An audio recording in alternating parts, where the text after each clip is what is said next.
Bonjour à tous et bienvenue sur la 16e étape de la Vuelta 20. On se rapproche de la dernière grande explication entre leaders. Une dernière fois, les baroudeurs et les sprinters peuvent inscrire leur nom au palmarès de cette Vuelta. 162 km aujourd'hui après 2 étapes de plus de 200 km. Les coureurs ont pu dormir un peu plus ce matin. 2 belles et longues ascensions sur ce tracé du jour, longues mais peu pentues, pas de quoi faire de grosses différences, mais elles pourraient faire du mal à l'échappée. L'équipe Burgos se met en action pour cette antépénultième étape, ils sont d'ailleurs 2 à partir en éclaireur, Juan Felipe Osorio et André Madrazo. Ils sont poursuivis par 4 hommes qui les rejoignent, Rémi Cavagna, Kobe Goossens, le mieux classé au général, Robert Stannard de la Mitchelton Scott et un autre Burgos, Jesus Esquerra. 3 hommes de la même équipe à l'avant, voilà de quoi donner du relief à cette échappée. Derrière, ce sont les équipes de sprinters qui prennent les commandes pour la poursuite avec Bora et UAE. Les deux Koenig ont encore une fois placé un homme à l'avant et laissent les autres rouler.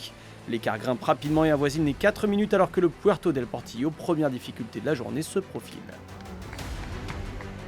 Dans l'ascension, un coureur va être lâché du groupe de tête, il s'agit d'Osorio de l'équipe Burgos.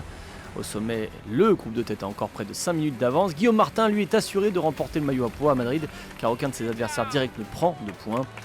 Et derrière, Ineos met la pression à Roglic dans la descente qui suit un effort qui va mettre à mal l'échappée, qui n'a plus qu'1 minute 52 alors que l'on entre dans les 50 derniers kilomètres de la journée. Au pied de l'ascension, un nouveau coureur de l'équipe Burgos est lâché, cette fois c'est Esquerra. Seul Madrazo est encore présent à l'avant. À 5 km du sommet d'El Robledo, Rémi Cavagna accélère dans le groupe de tête. Le peloton est revenu à moins d'1 minute.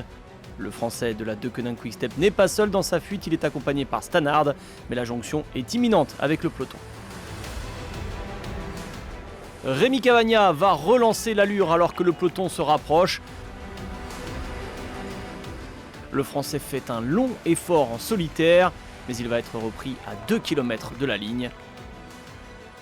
Malgré une tentative d'un coureur de la Groupama FDJ, le peloton, qui coûte aucun sprinter de métier, est prêt pour une belle bagarre dans le dernier kilomètre. Une bagarre lancée par Alejandro Valverde dans les 300 derniers mètres. Valverde, Rui Costa, Valverde on the line. Who's going to take it? Hitting the line, and it looked to me like it might have been Magnus Cort Nielsen. Magnus Cort Nielsen complète la belle moisson d'IF Pro Cycling sur cette Vuelta 20 avec un 3e succès.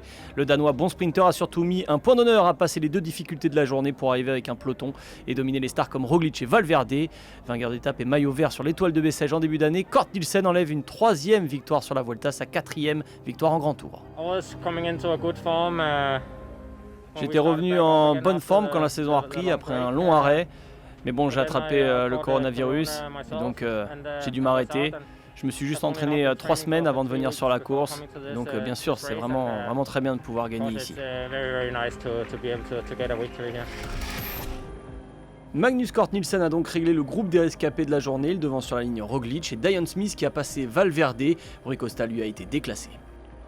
Au général, la dernière grande explication aura bien lieu demain entre favoris. Aujourd'hui, pas de changement. Les principaux leaders étaient présents dans le peloton à l'arrivée de cette étape. Roglic abordera donc ce dernier week-end avec 39 secondes d'avance sur Richard Carapaz.